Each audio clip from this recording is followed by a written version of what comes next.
Akkam jirtu kabajamoota fi jaalatamtoota hordoftoota biiftuu Oroo bakkuma jirtanitti nageenyi keenya kan kabajaatii fi kan jaalalaa isin haa ga'u isiniin jenna. Ta'an suuraan oduu sa'a kana qabannee dhiyaannee jirra. Hanga dhuma sagantaa kanaatti nu wajji turaan affeerraa kenna. Kun biiftuu Oroodha keessan jajjabeeffadhaa. Laayikii sheer godhuu hin dagatina. Kallattiiman gara mata duree oduu amma qabadhetti yeroo dabru oduun jalqaba. Sagantaa yaadannoo qabsoo gootota Baalee waggaan 83ffaan har'a gaggeeffamee oolee jira. Sagantaa yaadannoo kanarratti maaltu raawwatame eessatti gaggeeffame kan jedhu qabannee jirra simbiraan kenna. Oduun itti aanu lolli kaabaa itti fufee jira. TPLF bakkoota hedduu to'atu beeksisee jira. Akkasumas loltoota mootummaa hedduu booji'ee jira. Qabannee jirra simbiraan kenna. Oduun itti aanu oduu oolmaa Oromiyaatti. Oduu oolmaa Oromiyaatti lolli loltoota mootummaatti waraana bilisummaa Oromoo gidduutti Oromiyaa bakkoota garaagaraatti gaggeeffamaa jiru akkuma itti fufeetti jira. Mootummalleen Opereeshinii waraana bilisummaa Oromoo balleessuu guutuu Oromiyaa keessatti gaggeessaa jiru cimsee itti fufee jira.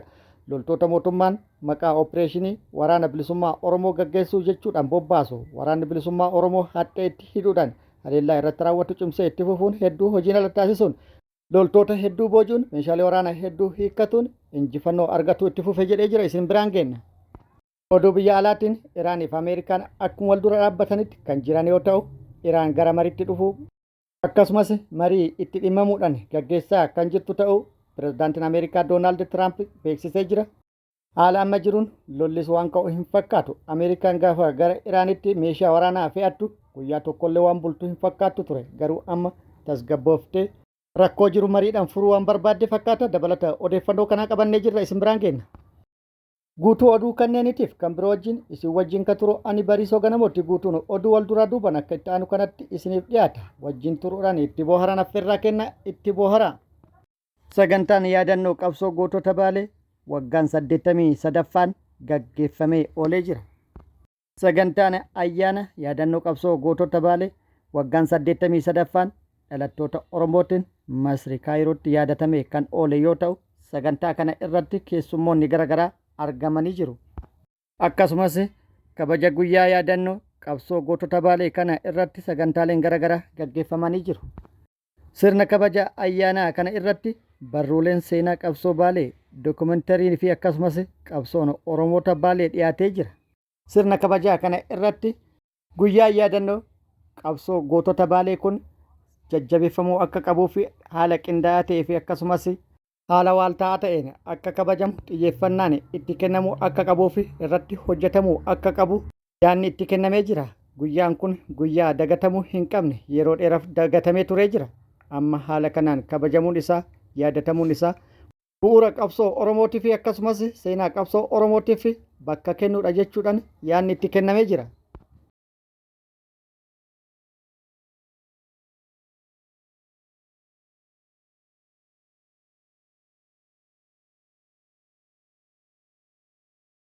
Oduun itti aanu oduu kaaba Itoophiyaa irraa nu geettedha. Oduu kaaba Itoophiyaa irraa nu geette lolli loltoota mootummaatii fi TPLF gidduutti kaaba Itoophiyaatti jalqabe itti fufee jira. Lola guyyoota lamaan gaggeesseen kibba Tigraayitti TPLF loltoota PP keessaa yaasuun bakkoota hedduu qabatuun beekamee jira. Lixa Tigraayittis lola gaggeesseen loltoota PP bakkoota hedduu yaasuun bakkoota hedduu kan to'ate kan himame yoo ta'u magaalaa Xagadee jedhamtus to'atuun isaa beekamee jira. Lola guyyoota muraasa keessatti gaggeeffameen TPLF haala nama raajessuun loltoota PP hedduu booji'ee jira. Mee viidiyoo gabaabduu tana waliin halaallu. ቆንጆ ነው ቦታውን ስለሞድ እለፍ በቃ እለፍና ና አለ akkuma viidiyoo kanarratti argitaniin loltoonni booji'aman kunneen akkaan baay'eedha. Humna guddaa mootummaan PP ittiin boonu mootummaan PP Itoophiyaa irra dabre akka gaafa Afrikaatitti humna nu boonsu akkasumas gaafa Afrikaa bira dabre akka Afrikaatittu humna ittiin boonnu jedhee yeroo baay'ee ittiin dhaadataa ture. Humni kun ammallee meeshaalee waraanaa hedduu kan lafootii fi kan qilleessaa deeggarame yeroo lola seenetti haala kanaan booji'amuun isaa maal ka jedhu gaafii ta'ee jira. Kana qofaa miti humni mootummaan ittiin boonu kun naannoo Oromiyaattis haala adda ta'een booji'amaa jira. Naannoo Amaarattis sanuma. Wanti adda godhu immoo kan booji'aman kunneen warra carroome yookaan warra carraa qabu jedhamee jira. Kan achitti hafee jira. Kan madaa'es baay'eedha jedhamee jira.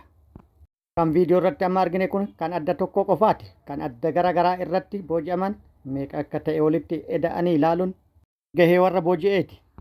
Gama biraatiin immoo dhaabbileen idil addunyaa hedduun waraanni kun akka dhaabbatu waamicha taasisaa jiru. Dhaabbilee waamicha taasisan keessaa gamtaan Afrikaa isa tokkodha. Waamicha gamtaan Afrikaa taasisee kanatti TPLF fudhachuu beeksisee jira. Mootummaa Itoophiyaa waliin bifa haaraan muddama haaraa keessa kan gale TPLF waamicha marii gamtaan Afrikaa taasisee fi kan simatu ta'uu beeksisee jira. Gamtaan Afrikaa rakkoo nageenyaa naannoo Tigraay keessatti jiruu fi akkasumas walitti bu'iinsa loltoota TPLF fi humnoota mootummaa PP gidduutti uumame hammeessuu irraa akka of qusatanii fi akkasumas rakkoo jiru mariidhaan akka furan waamicha dhiyaate TPLF fudhatee jira. TPLF waamicha Komishiiniin Gamtaa Afrikaa dhiyeesse kana akka fudhatu beeksisuun rakkoo isaa fi mootummaa federaalaa gidduu jiru furuuf mariin filannoo isa jalqabaa akka ta'e beeksisee jira. Itti dabaluunis TPLF marii Gamtaa Afrikaatiin hoogganamuu fi kaayyoo isaa nagaa buusuu, walamantaa cimsuu fi araara buusuu yookaan immoo araara fiduu ta'e kamiyyuu akka simatu beeksisee jira. Gama biraatiin immoo haleellaan mootummaan diroon raawwate qeeqa kaasee jira. Mootummaan haleellaa raawwate kanaan bakka lolli hin jirretti magaalota xixiqqoo naannawa lolaatirraa fagoo ta'an irratti kan raawwatee fi kan raawwates immoo konkolaattota Ayisuuzuu 3 irratti yoo ta'u, Ayisuuzuun tokko muuzii fe'e, Ayisuuzuun tokko immoo buna fe'e, Ayisuuzuun tokko immoo meeshaalee daldalaa kan dhugaatii kan akka lallaafatii fi kan biroo fe'ee kan socho'aa turanidha. Haleellaa konkolaattota kanneen irratti raawwatameen miidhaan kan qaamatii fi kan lubbuu dhaqqabee jira. Qeeqa kan kaase immoo bakkeen haleellaan itti raawwatame kun naannawa lolli jirutti osoo hin taane naannawa lolli hin jirretti. Inni biraa immoo muummichi ministeera Itoophiyaa kana dura haleellaan diroon yeroo raawwatamu mirkaneeffannee haleellaa raawwatamu kamuufuu mallattaa'ee kan haleelamu akka ta'e ibsee ture. Kana jechuun haleellaan wanta tokko odoo adda hin baafatin haleelamu hin jiru yookaan immoo malaan haleelamu hin jiru jedhee ture. Haleellaan tibbana raawwatame kan immoo kanaan faallaa ta'edha. Akkasumas haleellaan tibba dabre naannoo Amaaratti milishoota 40 ol lubbuu galaafates kanumaan kan wal fakkaatu. Kuni maaliif ta'e jechuudhaan hedduun gaafii gaafataa jiru. Gama biraatiin immoo mootummaan rasaasa diroonii doolaaraan bitee yookaan immoo doolaara baay'een bitee yeroo namoota nagaa irratti haleellaa raawwatu ni kasaare immoo bu'aa buufate jechuudhaan hedduun qeeqanii jiru. Oduu amma nu ga'een immoo loltoonni mootummaa PP lola dhiisanii baqataa jiraachuun dhagahamee jira.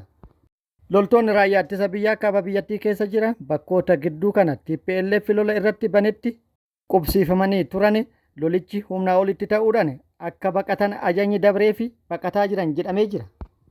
Lolli humnaa olitti ta'uu kan hubate ajajoonni waraanaa mootummaa bakka keessa bultan gubaatii bahaa jedhamanii ajajni itti kenname bakka keessa bulan gubanii bahaa jiraachuun himamee jira. Kan bahanis hedduun isaanii harkaa miliqanii akka jiranis maddeen odeeffannoo garaagaraa ifoomsanii jiru.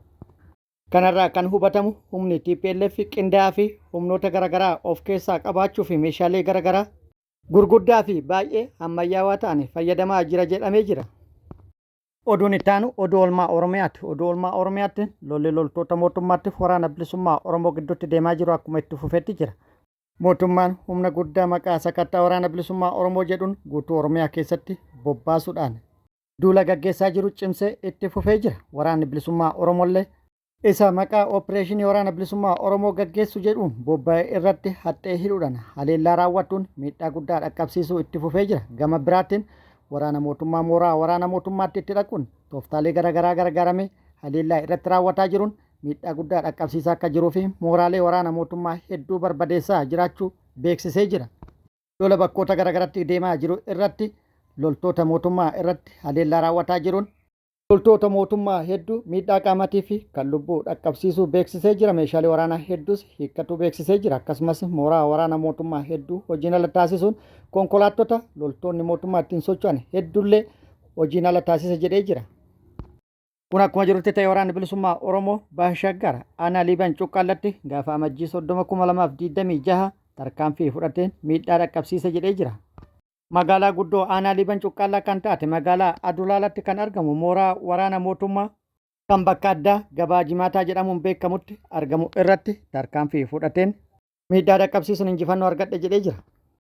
Mooraa kanarratti haleellaa kan raawwate halkan sa'a 6 hanga sa'a 7tti akka ta'e kan himame yoo ta'u, haleellaa raawwate kana loltoota mootummaa 3 battalumatti addunyaa kanarra godaanse 4 madoodhaan adabe, kan hafte immoo mooricha keessa yaasuna kan baqachiise yoo ta'u, bakka baqattee baaraguudhaan halkan guutuu dhukaasaa bulte jedhamee jira.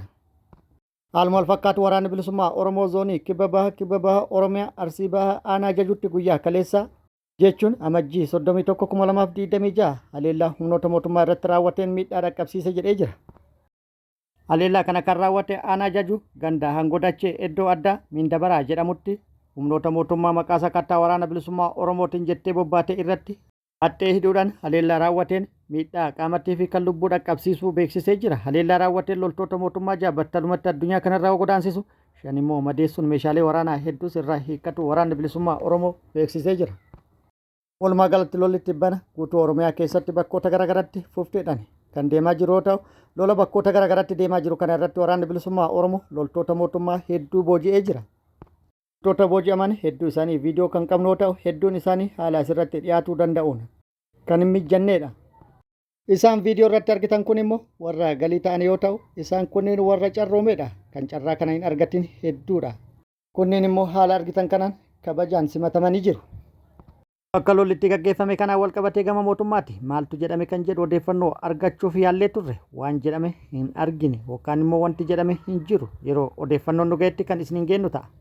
Oduu biyya alaatti wal dura dhaabbannaan Ameerikaatii fi Iraan cimee itti fufuse gara mariitti dhufuun isaanii dhagahamee jira. Pirezidaantiin Ameerikaa Doonaald Tiraamp Iraan waliin marii cimaa gaggeessaa jiraachuu ibsanii jiru. Iraan dhimmamtee marii cimaan waliin gaggeessaa jirti jechuudhaan dubbatee jira Doonaald Tiraamp. Tiraamp Iraan US waliin marii cimaa eegaluu ibsanis Iraan garuu shaakala waraanaa fi of qopheessaa jirti jedhamee jira.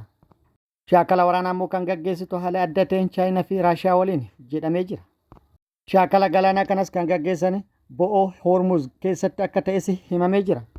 Kun akkuma jirutti ta'ee hoogganaan olaanaan Iraan Ayatollah Ali Khamenei haleellaan kamiyyuu wal dhabdee naannoo cimaa kaasuu akka danda'u akeekkachiisanii jiru. Pirezidaantiin Ameerikaa Doonaald Tiraamp ammoo Iraan humni waraana Ameerikaa naannawa sana buufachuu hordofee marii cimaa keessa jirti jechuudhaan dubbatee jira.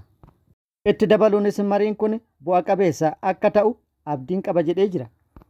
Marii jalqabame jedhame kana ilaalchisee gara Iraanii qondaalli nageenyaa olaanaan Iraan Ali Laarjaanis bu'uurri marii adeemsifamaa jira jedhee jira. Ameerikaa waa lama sababeeffachuun Iraan irratti haleellaa raawwachuuf kan turte yoo ta'u, wantoonni lamaan tokko fedhii nikuleeraa Iraan sababeeffachuun yoo ta'u, inni lammataa mormii farra mootummaa tibbana adeemsifame irratti Iraan namoota hedduu lubbuu galaafatte jechuudhaan akka sababaatti kaa'uudhaan haleellaa Ameerikaan Iraan irratti raawwatuuf qophaa'aa jirtu wal qabate Iraanis deebii kenniteen Ameerikaa waraana yoo jalqabde waraanni sun waraana naannawa sanaa guutuu akka ta'u beekuu qabdi jechuudhaan akeekkachiiftee jirti. Itti dabaluunis haleellaa kamiyyuu lafa irrattis ta'ee galaana irratti deebii haaloo bahuu hamaa ta'e akka kennitu kan akeekkachiifte yoo ta'u, Tiraamp yeroo hunda doonii waraanaa erguun dhaadata. Iraan garuu wantoota kanaan hin sodaachifamtu jechuudhaan kan dubbate yoo ta'u, walumaa galatti haalli amma jiru gara wal haleeluutti waan ce'amu hin fakkaatu. Sababni isaas lolli yoo jalqabame gama lamaaniyyuu haalli salphaa akka hin taane kan hubatame fakkaata. Ameerikaan akka meeshaa waraanaa fe'attee dhayxeen haleellaa kan raawwattu jedhamee eegamaa turus hin raawwanne. Haala kanaan meeshaa waraanaa hedduun garas ga'us haleellaa waan raawwattullee hin fakkaatu.